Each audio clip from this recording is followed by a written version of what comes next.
வணக்கம். திருச்சி பூரா ஒரே பஞ்சப்பூர்னு தான் பேச்சா இருக்குது. இது என்ன தான் இருக்குது அந்த பஞ்சப்பூரில் பார்ப்போம் வாங்க. இப்போ இந்த Panjappur bus stand, new bus stand பார்த்திங்கன்னா மொத்தம் 106 ஏக்கரில் கன்ஸ்ட்ரக்ஷன் பண்ணியிருக்காங்க. இந்த இடம் ஒரு நாளைக்கு கிட்டத்தட்ட 1.25 லட்சம்லேருந்து 2.5 லட்சம் பேர் வருவதற்கான வாய்ப்பு இருக்குது அந்த இடத்துல, ஃப்ளோட்டிங் பாப்புலேஷனு. ஸோ இந்த இடத்துல பக்கத்தில் என்ன பண்ண போகிறாங்கன்னா, இந்த வெஜிடபிள் மார்க்கெட்டு, அதாவது காந்தி மார்க்கெட் இருக்குல்ல, அதை ஷிஃப்ட் பண்ணுற மாதிரி பிளான் இருக்குது. ஸோ அதையும் இங்கே கொண்டு வந்துடுவாங்க. அதை தவிர ஐடி பார்க்கு இதெல்லாமே கொண்டு வராங்க. ஸோ ஃப்ளோட்டிங் பாப்புலேஷன் இன்னும் இன்க்ரீஸ் ஆகிடும். ஸோ இது சென்னையில் இருந்த கோயம்பேடு இருந்தது பார்த்திங்களா, அந்த மாதிரி இது டெவலப் ஆகிறதுக்கான வாய்ப்பு அதிகமாக இருக்குது இதில்.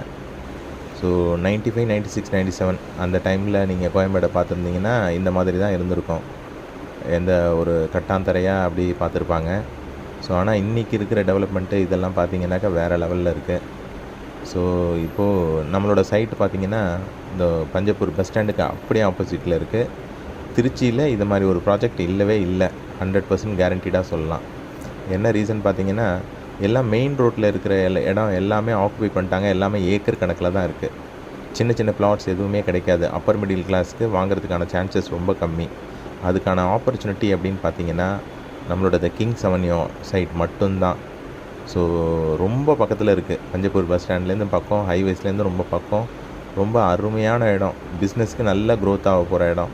ஸோ இப்போ இன்வெஸ்ட்மெண்ட் பண்ணிங்கன்னா நல்ல ரிட்டர்ன்ஸ் எடுக்கலாம் கண்டிப்பாக. அதில் 100% கேரண்டி. 8000 ரூபா தான் ஸ்கொயர் ஃபீட் ரேட்டு. ஸோ அருமையான இடம். மினிமம் 1800 ஸ்கொயர் ஃபீட்லேருந்து இருக்குது. இடம் பார்த்துட்டு புக் பண்ணுங்கள்.